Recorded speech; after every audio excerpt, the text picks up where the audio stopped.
ವಿಮಾನವನ್ನು ಕಂಡಿಡಿದ್ರು. ಎಂತ ವಿಮಾನ? ಸೋಲಾರ್. ವಿಮಾನ ಹೆಂಗ ಆಗ್ತದ? ಸೂರ್ಯನ ಬೆಳಕಿನ ಮೂಲಕ ಹಾರ್ತೈತಿ.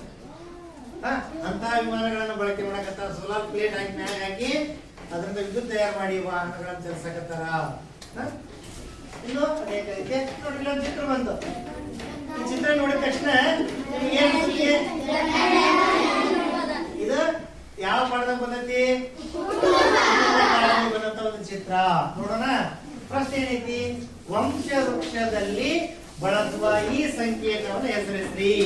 ವಂಶ ವೃಕ್ಷದಲ್ಲಿ ಬಳಸ್ತಕ್ಕಂತ ಈ ಸಂಕೇತ ಯಾವುದು?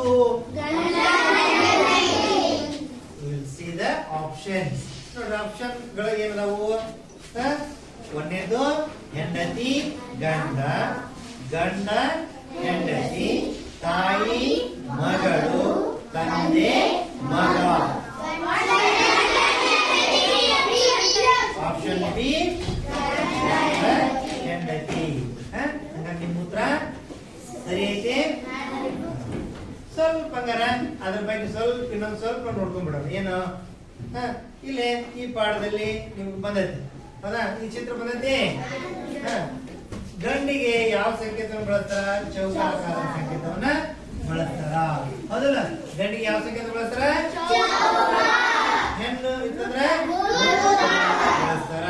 ಆನಂತರ ಗಂಡ ಹೆಂಡತಿಗೆ ಚೌಕ, ಒಂದು ಗೆರಿ, ಆನಂತರ ವೃತ್ತ. ಕೇಳ್ರಿ, ಚೌಕ, ಒಂದು ಗೆರಿ, ಆನಂತರ ವೃತ್ತ. ಗಂಡ ಹೆಂಡತಿ. ಅದ ಹೆಂಡತಿ ಗಂಡ ಇತ್ತಂದ್ರ ವೃತ್ತ ಚೌಕ. ಉಲ್ಟಾ ಒಂದು ಕೇಳ್ಬೋದು ನಿಮ್ಗೆ. ಉಲ್ಟಾ ಕೇಳ್ಬೋದು ಅವ್ರು. ರೌಂಡ್ ಕೇಳಿ ಆನಂತರ ಚೌಕ ಕೊಟ್ಟಿದ್ರಂದ್ರ ಹೆಂಡತಿ ಗಂಡ. ಹೌದಿಲ್ಲ? ಈ ತರ ಕೊಟ್ಟಿದ್ರ ಗಂಡ ಹೆಂಡತಿ. ಈ ತರ ಗೆರಿ ಕೊಟ್ಟು ಹಿಂಗ್ ಕೊಟ್ಟಿದ್ರ ಮಗ ಮಗಳು. ಉಲ್ಟಾ ಕೊಟ್ಟಿದ್ರೆ ಮಗಳು ಮಗ. ಎರಡು ರೌಂಡ್ ಆಯ್ತಂದ್ರೆ ಮಗಳು ಮಗಳು. ಹೌದಾ? ಅರ್ಥಾತ್ ಎರಡು ರೌಂಡ್ ಆಯ್ತೇನು? ಹಿಂಗೆ ಕೊಟ್ಟಿರ್ತಾರೆ ಚಿತ್ರ. ಹಿಂಗ್ ಕೊಟ್ಟಿದ್ರೆ ಮಗಳು ಅಕ್ಕ ತಂಗಿ, ಅಕ್ಕ ತಂಗಿ. ಹಿಂಗ್ ಕೊಟ್ಟಿದ್ರ ಹಿಂಗ್ ಗೆರಿದ್ರೆ ಗಂಡ ಹೆಂಡತಿ. ಅದನ್ನ ಹಿಂಗ್ ಗೆರಿ ಕೊಟ್ಟ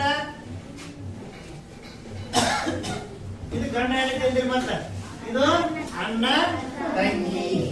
ಹೌದಾ? ಇದ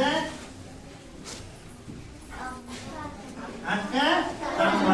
ಈ ರೀತಿ ನಾವು ಸಂಬಂಧಗಳನ್ನ ವಂಶ ವೃಕ್ಷದಲ್ಲಿ ಕಾಣ್ತೀವಿ. ಇದು ನಿಮ್ಗೆ ಗೊತ್ತಿರಬೇಕು. ಮುಂದಿನ ಪ್ರಶ್ನೆ ಏನಿದೆ? ಸೂರ್ಯನ ಕಿರಣಗಳು ನಮ್ಮ ದೇಹದಲ್ಲಿ ಯಾವ ಜೀವಸತ್ವವನ್ನು ಉತ್ಪಾದಿಸಲು ಸಹಾಯ ಮಾಡುತ್ತವೆ? ಹೇಳ್ತಿ ಯಾವುದು? ಬಿ ಜೀವಸತ್ವ. ಹೇಗಿರ್ತದದು ನೋಡ. ಆಪ್ಷನ್ ಸರಿ ಇದೆಯಾ ನೋಡೋಣ.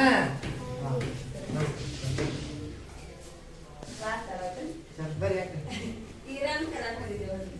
ಒಂದು ಅರ್ಧ ತಾಸು ಬೇಕಾರೆ ಇಂಪಾರ್ಟೆಂಟ್ ಕ್ಲಾಸ್ ಇರ್ಲಿ. ಕದ್ರಿ ಮಾತ್ರ ಸಿಗಂಗಿಲ್ಲವ. ಒಂದು ಅರ್ಧ ತಾಸು ಬಿಡ್ತೇನೆ. ಇಲ್ಲಿ ಬರ್ತಾನ ಬಿಡ್ಲಿ. ಅದ್ರ ನಾಗೇಶ ಬಿಡಿ ಬರ್ತಾನ. ಬಿಟ್ಟ ತಕ್ಷಣ ಬರ್ತಾನ. ಹಂಗಾರೆ vitamin C, vitamin D, vitamin B, vitamin A. ಹಂಗಾರೆ ಯಾವ್ದ ಜೀವಸತ್ವ ನೋಡ್ರಿ? ಇಂಗ್ಲಿಷ್ನಾಗ ವಿಟಮಿನ್ ಅಂತ ಕರೀತಾರೆ, ಕನ್ನಡದಾಗ ಇಲ್ಲಿ ಉತ್ತರ ಯಾವುದು? ಯಾವ ವಿಟಮಿನ್? ಸೂರ್ಯನ ಬೆಳಕಿನಲ್ಲಿ ಸೂರ್ಯನ ಕಿರಣಗಳು ಬರ್ತಾವ. ಯಾವಾಗ? ಮಧ್ಯಾಹ್ನ, ಮುಂಜಾನೆ, ಸಂಜೆ ಮುಂದ. ಬೆಳಗಿನ ಜಾವ ಎದ್ದು ಸೂರ್ಯನ ಕಿರಣದಲ್ಲಿ ನಮ್ಮ ಮೈಯನ್ನು ಒಡ್ಡಿ ಕೆಲಸ ಮಾಡಬೇಕು, ಓಡಾಡಬೇಕು, ವಾಕಿಂಗ್ ಮಾಡಬೇಕು, ವ್ಯಾಯಾಮ ಮಾಡಬೇಕು. ಅಂದಾಗ ನಮ್ಮ ಮೈಯಾಗ ಬೆವರು ಬರ್ಬೇಕು. ಆ ಸಂದರ್ಭದೊಳಗ ಹಂಗ ಕೆಲಸ ಮಾಡಿದಂದ್ರ ಆ ಸೂರ್ಯನ ಕಿರಣ ನಮ್ಮ ಮೈ ಬೀಳಾಕತ್ತಿತ್ತಂದ್ರ ಅವಾಗ ನಮ್ಗೆ ವಿಟಮಿನ್ ಡಿ ನಮ್ಮ ದೇಹದಲ್ಲಿ ಸಿಗ್ತದೆ, ನಮ್ಮ ದೇಹದಲ್ಲಿ ಉತ್ಪತ್ತಿ ಆಕೈತಿ. ಇದರಿಂದ ಸೂರ್ಯನ ಕಿರಣ ಸಹಾಯದಿಂದ. ಅದಕ್ಕೆ ನಾವು ತಿನ್ನಬೇಕಾಗಿಲ್ಲ ವಿಟಮಿನ್ ಡಿ ಅನ್ನು. ಯಾವಾಗ? ಬೆಳಗಿನ ಜಾವ ವಿಟಮಿನ್ ಡಿ ಉತ್ಪತ್ತಿ ಆಗತ್ತೆ ಬಂದಾಗ ತಿಳಿತು. ಇಲ್ಲಾಂದ್ರೆ ಇಲ್ಲ.